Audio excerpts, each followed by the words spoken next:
Hola, ¿cómo están? Espero que bien. Soy tu profesor de ciencias. Antes de empezar con la explicación de la primera clase, deseo dar a conocer que existen diferentes sistemas para el aprendizaje. Por ahora estudiaremos por lo que se envía, digitalmente o por los libros que han recibido.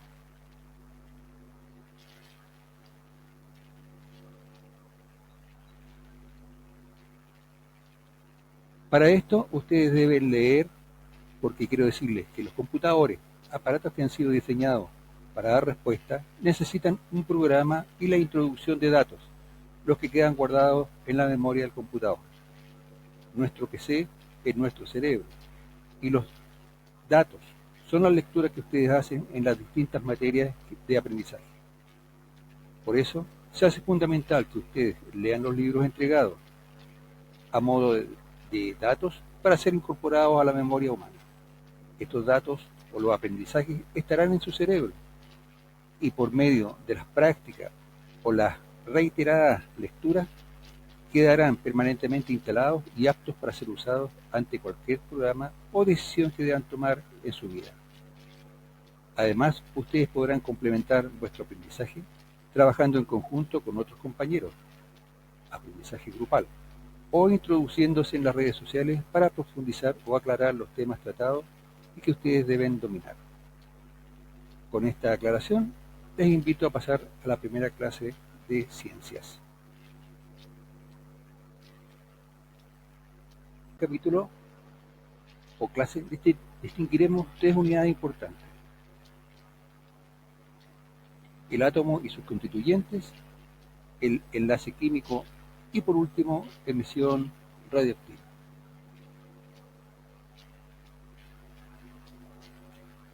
Lo primero que estudiaremos será cómo está constituido todo. De este modo están hechos los objetos que nos rodean, nuestro planeta o las personas. Todo esto está constituido por simple materia. Es decir, la materia es todo lo que nos rodea, todo lo que tiene volumen y masa, todo lo que ocupa un lugar en el espacio es materia.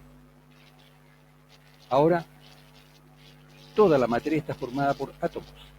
Los átomos pueden agruparse y formar moléculas, dando origen a distintos y millones de tipos de cuerpos o sustancias, como el aire, los diferentes gases, los metales como el cobre, el oro, el fierro, vegetales como la levadura, verduras, los árboles, las plantas, o líquidos como el mar, el petróleo, etc.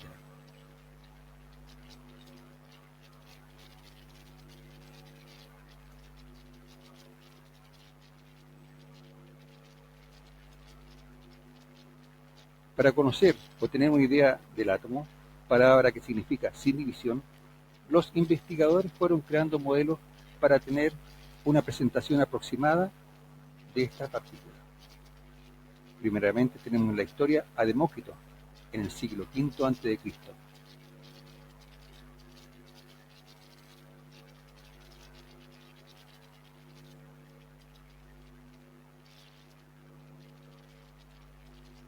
Después surge John Dalton, que define cuatro postulados. Estos son: toda la materia está formada por átomos indestructibles. 2. Las diferentes sustancias que existen están formadas por átomos de diferentes masas, que están combinadas en proporciones definidas. 3. Existen sustancias que están hechas de un solo tipo de átomos. Y 4. Existen sustancias que están hechas por varios tipos de átomos unidos de acuerdo a proporciones de masa fija y definida. En su teoría, Dalton propuso que los átomos son la parte más importante de un elemento y que posee las propiedades características de ese elemento. La electricidad es una propiedad de la materia que se manifiesta mediante la fuerza a distancia entre los cuerpos reside en las partículas que componen el átomo y existe en forma de cargas eléctricas. Dichas cargas pueden ser positivas o negativas. Después aparecen los modelos atómicos de Thomson, el modelo atómico de Rutherford y el modelo atómico de Bohr. que ustedes pueden visualizar bien en su libro la trayectoria de estos científicos.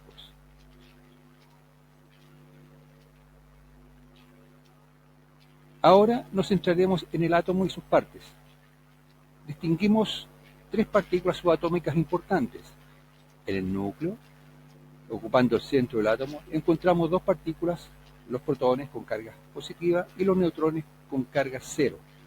Y en la envoltura extranuclear, fuera del núcleo, encontramos a los electrones girando en distintas órbitas establecidas por Niels Bohr.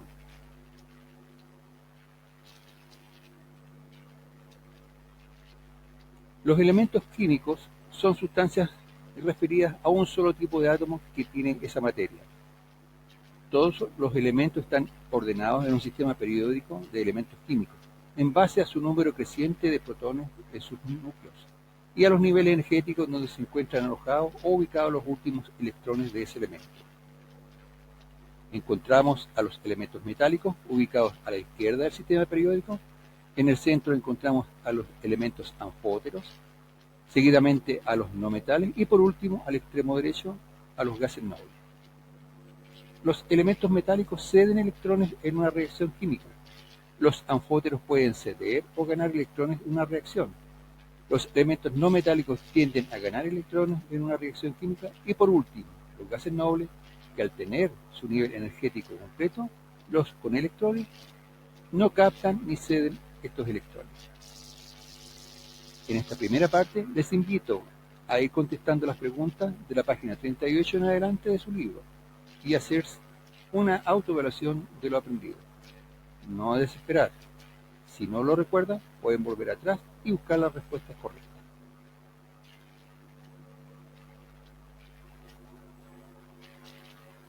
Los compuestos químicos son sustancias formadas por la combinación de dos o más elementos diferentes, cuyos respectivos átomos se unen en proporciones fijas y exactas a través de uniones denominadas enlaces químicos. Entonces diremos que un enlace químico es la forma en que se unen los átomos en un compuesto. Las partículas subatómicas encargadas de dar forma a las diferentes uniones o enlaces son los electrones. La interacción de estas partículas entre los elementos que forman una molécula o sustancia serán el tipo de enlace o unión que se produce al interior de dicha molécula. Para esto, reconoceremos tres tipos principales de interacciones de enlaces químicos. El enlace iónico se produce por simple atracción eléctrica entre átomos con cargas eléctricas contrarias o iones. Estas cargas eléctricas que manifiestan estos átomos, llamados iones, son de signo contrario. Uno con la ganancia de electrones, queda cargado en forma negativa, y otro por la pérdida de electrones, quedando cargado positivamente. Los iones cargados positivamente se llaman cationes y los iones cargados negativamente se llaman aniones. El cloruro de sodio, el cloro se encuentra como anión negativo y el sodio como catión positivo. En un enlace covalente entre dos átomos, cuyas capas más externas se encuentran pobladas por electrones, se aproximan unos a otros. Puede ocurrir que ambos electrones se apareen y comiencen a moverse en una misma órbita en torno al par de átomos. El enlace metálico se realiza entre elementos metálicos. En efecto, cuando se tiene una porción de cierto elemento químico en estado puro, sin combinación o combinarlos con otro tipo de átomos, dichos átomos forman una estructura llamada red cristalina, parecida a una red de pesca, muy ordenada. A este tipo de unión se le denomina enlace metálico. Tenemos que decir que todos los elementos químicos son neutros. Esto significa que tienen igual cantidad de protones positivos en su núcleo como electrones negativos en su capa electrónica o corteza.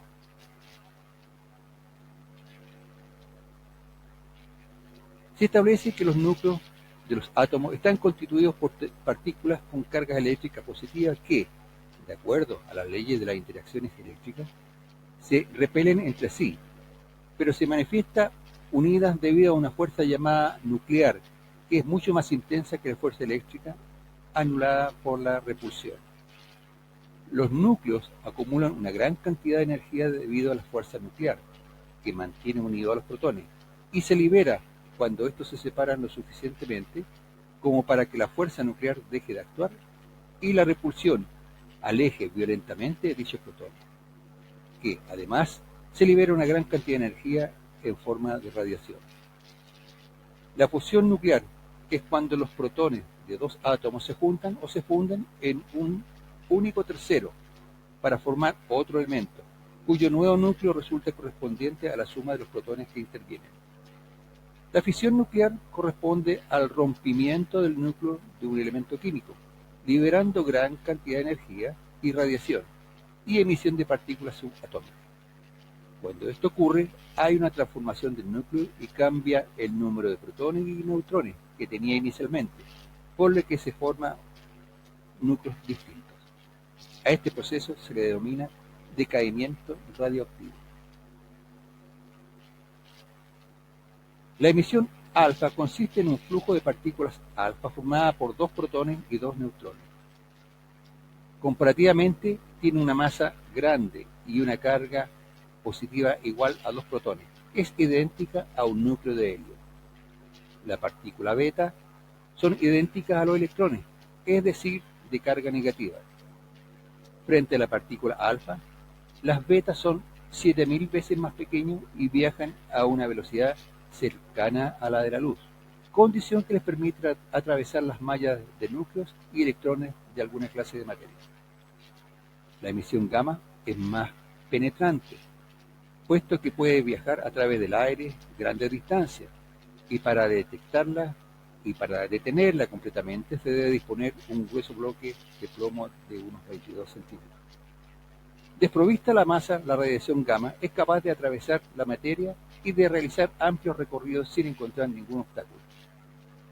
El principal problema con la fisión nuclear es que libera gran cantidad de radiación peligrosa para el ser humano. Por ello, los reactores de las plantas nucleares están cubiertos con una espesa capa de hormigón. El principal riesgo es el efecto de la radiación sobre el material biológico, tejidos vivos, personas, plantas y animales. La radiación puede ser ionizante, lo que significa que altera la composición química de las moléculas, tejidos y células.